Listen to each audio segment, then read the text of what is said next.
اور فرمایا الاللہ مرجعکم جمیعا، اللہ ہی کی طرف تم سب کو لوٹ کر جانا ہے۔ جب اللہ کی طرف لوٹ کے جانا ہے فَيُنَبِّئُكُم بِمَا كُنتُمْ تَعْمَلُونَ، پھر اللہ تبارک و تعالیٰ تمہیں خبر دے دے گا کہ دنیا میں تم کیا عمل کرتے رہے۔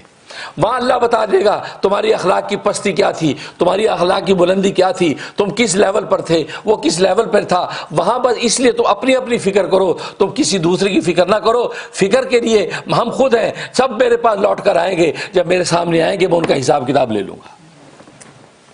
تو یہ وہ حقیقت خود احتسابی، پر خود احتسابی ہم اپنے اندر اگر پیدا کر لیں گے، بس اپنی فکر کریں، جب اپنی فکر کر کے اپنی اخلاقیات کو ہم جمیلہ اور فاضلہ کر لیں گے تو اس کا مطلب ہے اب اللہ تبارک و تعالیٰ کے ہاں ہمارا مقام متعین ہے، اب اللہ تبارک و تعالیٰ پر ہے۔ اب اللہ آگے ہم سے کام لینا چاہتے ہیں کہ جس طرح تم نے اپنے اخلاق کو عمدہ کیا ہے، تم دوسروں کے اخلاق کو بھی عمدہ کرنے کے کام میں لگ جاؤ۔ اس لیے لوگ بیچارے پست اخلاق میں گرے ہوئے ہیں، تمہیں اس ڈیوٹی پر لگاتے ہیں، وہ اللہ کی مرضی ہے، جس کو چاہے وہ آگے مزید لوگوں کے اخلاق کو سنوارنے پر مقرر کر دے، لیکن خود آپ پابند ہیں، آپ اپنے اخلاق کی فکر کریں۔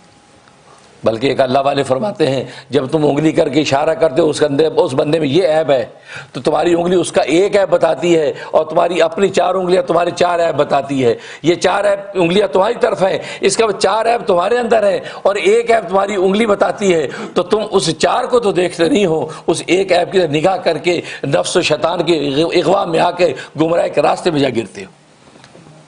بس یہی وہ حقیقت ہے۔ اور رمضان المبارک میں اللہ تبارک و تعالیٰ نے جو روزے کی عبادت دی ہے، آپ نے دیکھو روزے کی عبادت نظر نہیں آتی، آپ اس عبادت کو اپنے اندر ہی سنبھال کے بیٹھے ہیں، اپنے انٹینشن کے اندر اس کو چھپا کے بیٹھے ہیں، نہ شو آف کر سکتے ہیں، نہ اس عبادت کو آپ جو چھپا سکتے ہیں، بس اس ایسی کیفیت میں ہے۔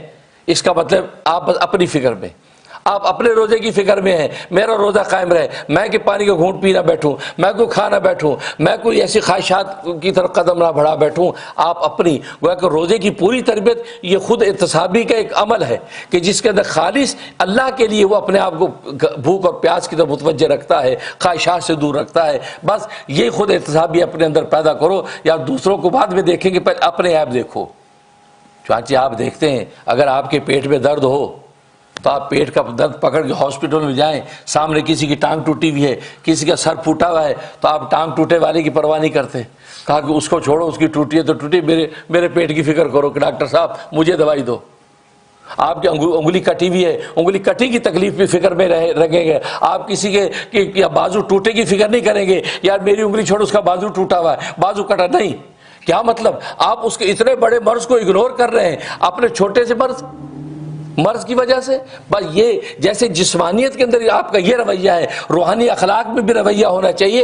آپ یہ سوچیں اس کے اندر تو چھوٹا سی عیب ہے، میرے اندر اتنا بڑا عیب ہے اور میں اس کے عیب کی فکر کر رہا ہوں، مجھے اپنے چھوٹے بڑے عیب کی فکر کرنی چاہیے۔ بس یہی وہ اصل ہے جس کو میں لے کے آگے چلوں۔